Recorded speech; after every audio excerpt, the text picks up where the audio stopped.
Assalamualaikum warahmatullahi wabarakatuh. Salam sejahtera, Om Swastiastu, Namo Buddhaya. Kawan-kawan, saya berada di Wana Wisata Alas Tuwo yang berada di kaki Gunung Lawu. Di tempat ini memang adalah merupakan salah satu destinasi wisata di mana orang-orang bisa melakukan kegiatan outbound, kemudian camping juga bisa, lalu di sini juga ada wahana trekking dan spot selfie. Bicara tentang pengelolaan wisata yang benar, yang sering muncul adalah tentang kendala bagaimana kita menentukan SDM yang tepat, bagaimana kita bisa membuat tim yang solid, atau bagaimana kita bisa menemukan orang yang cocok dengan keinginan dan harapan kita sebagai pemilik lokasi wisata atau bisnis. Tidak mudah memang, bahkan kalau saya bilang akan sangat sulit buat kita menemukan orang yang tepat yang bisa bekerja dengan kita di tim kita dan ikut membangun visi dari bisnis yang kita bangun.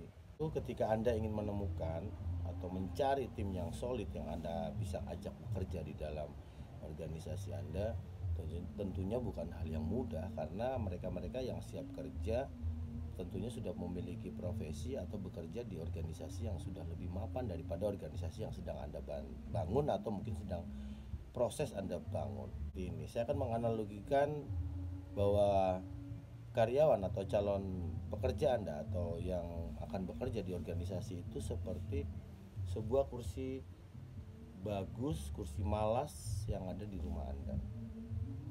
Nah, ketika Anda yang menginginkan sebuah kursi yang enak dan nyaman, Anda harus bisa membayangkan bahwa kursi tersebut harus terbuat dari bahan dasar apa dulu? Dari bahan dasar kayu, dari bahan dasar plastik, apakah dari besi, atau bahkan mungkin dari emas. Dan barangkali dalam proses kita menemukan gambaran bahan dasar kursi tersebut, kita harus memiliki membayangkannya terlebih dahulu gitu. Kira-kira kalau pakai kayu seperti apa kekuatannya, pakai plastik, bahkan mungkin pakai emas. Lalu setelah kita menentukan bahan dasar apa dari kursi malas kita tadi, tentu kita harus mencarinya. Nah, sudah barang tentu ketika Anda mencari kursi yang terbuat dari kayu, Anda tidak bisa langsung mencarinya ke hutan, karena di sana Anda hanya akan menemukan pohon yang tinggi terjulang. Atau ketika Anda menginginkan bahan dasar yang terbuat dari besi, tentu Anda tidak akan menemukannya di site penambangan. Nah, yang bisa Anda lakukan adalah Anda akan menemukan benda berbentuk kursi yang sudah siap Anda gunakan langsung secara cepat dan instan, itu di toko mebel yang sudah barang tentu harganya mahal dan Anda harus mengeluarkan budget yang tidak sedikit. Anda masih harus memilih bentuk yang tepat, lalu kemudian Anda bawa pulang dan bisa langsung Anda gunakan sesuai dengan harapan dan keinginan Anda. Seperti itulah gambaran ketika Anda menginginkan memiliki tim kerja yang solid atau tim manajemen yang baik. Anda harus menentukan terlebih dahulu bahan dasar dari SDM Anda. Apakah dia lulusan SD, lulusan SMP, SMA, atau bahkan doktor. Setelah Anda menemukan bahan dasar dari calon SDM tim kerja Anda, maka Anda silahkan mencari. Anda bisa mencari mereka mungkin di lokasi sekolahnya lewat daftar nama lulusan. Namun belum tentu Anda mendapatkan sesuai yang Anda inginkan gitu. Nah, di saat Anda menemukan yang Anda inginkan, sudah barang tentu mereka sudah bekerja dan memiliki posisi penting di organisasi lain yang tentunya telah membayar mereka dengan nilai yang tidak murah. Gaji yang mereka terima tentunya sangat mahal dan tinggi. Itu memang adalah konsekuensi di mana Anda langsung bisa mengajak mereka. Misalnya Anda sudah sepakat begitu dengan si calon karyawan Anda Anda ajak dia untuk bekerja dan dia tertarik, tentunya Anda harus bisa membayar lebih untuk bisa melepaskan mereka dari organisasi yang terdahulu. Ya memang di banyak kasus eh, mereka akan sangat sulit untuk bisa kita ajak. Mengapa? Karena mereka sudah nyaman di organisasi itu. Sedangkan Anda sendiri mungkin kalau menggunakan sumber daya yang ada terbatas, barangkali Anda tidak punya banyak uang mungkin. Nah, yang Anda lakukan adalah Anda mencari di bursa kerja, atau mungkin Anda membuka lowongan. Yang penting bahan dasarnya dulu nih. Misalnya oke, kita ngambil yang lulusan S1 atau kita ngambil yang lulusan SMA. Nah, ketika mereka datang ke bursa kerja itu tadi, Anda bisa memilih dan memilah sesuai dengan speknya dulu gitu, dengan bahan dasarnya dulu. Baru setelah itu mereka Anda latih. Kembali kepada karyawan atau tim Anda yang mahal tadi yang bekerja di organisasi lain, mereka tentunya dalam proses ketika bekerja awal itu oleh organisasinya sudah dilatih gitu. Sudah dimotivasi, dikasih SOP, kemudian di sana diberi rewards ketika berhasil, atau ketika dia melakukan sebuah kesalahan dia akan dipunishment. Tujuannya apa? Agar si tenaga kerja tersebut atau tim kerja tersebut sesuai dengan harapan dan visi dari perusahaan tempat dia bekerja. Anda yang kemudian berpikir tadi untuk membentuk, mencari calon timnya itu dari bahan dasar yang sudah ada, atau minimal mereka memang belum punya pengalaman yang banyak. Contoh misal dia bahan dasarnya adalah S1 atau D3, Anda harus membentuk mereka.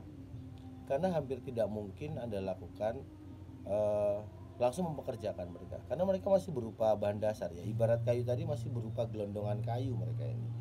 Mereka masih harus dipoles, masih harus dibentuk, diukir, kemudian diamplas. Nah, proses dalam pembentukan karakter, sikap mental, eh, watak dari para karyawan Anda ini benar-benar harus Anda buat. Anda harus membuat sebuah strategi pelatihan yang baik gitu. Dimana tujuan akhirnya adalah ketika mereka sudah sesuai dengan harapan Anda, baru Anda tempatkan mereka di posisi yang memang sudah Anda siapkan. Kegiatan pembentukan karakter, pembentukan sikap kerja dari calon pegawai Anda ini atau tim Anda ini, tentunya konsekuensi logisnya adalah membutuhkan waktu yang tidak sebentar. Karena memang mereka Anda bisa gaji dengan harga yang murah, atau Anda bisa membeli mereka dengan harga yang murah. Namun konsekuensinya, sekali lagi saya sampaikan, Anda harus mempersiapkan waktu yang cukup lama agar mereka siap untuk bisa bekerja dengan harapan dan keinginan Anda, agar mereka bisa bekerja dan menjalankan visi yang sudah Anda cita-citakan di organisasi yang Anda bentuk.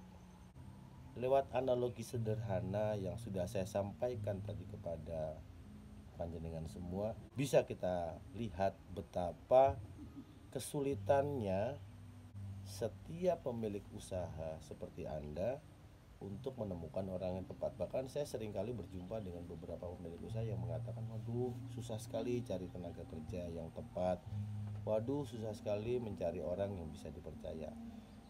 Sejatinya kawan-kawan, mereka atau tim yang Anda pekerjakan di organisasi Anda itu akan sangat bisa menerima, akan sangat berterima kasih mungkin kepada Anda ketika mereka bekerja di tempat Anda berikan masukan, Anda berikan contoh, Anda berikan pelatihan yang tepat yang pada akhirnya akan memberikan kenyamanan kepada mereka. Ini yang akan membuat organisasi Anda semakin solid, membuat organisasi Anda semakin hebat. Jadi jangan pernah menyerah untuk tetap berusaha, untuk tetap berkarya, menemukan siapa orang yang bisa Anda ajak sukses di masa depan bersama Anda. Di luar sana banyak sekali anak muda, ya tidak juga menutup kemungkinan orang-orang yang sudah senior yang bisa Anda ajak untuk bekerja bersama di tim Anda. Kuncinya cuma satu, bahwa ketika Anda memang memiliki sumber daya keuangan yang terbatas, Anda harus mempersiapkan mereka.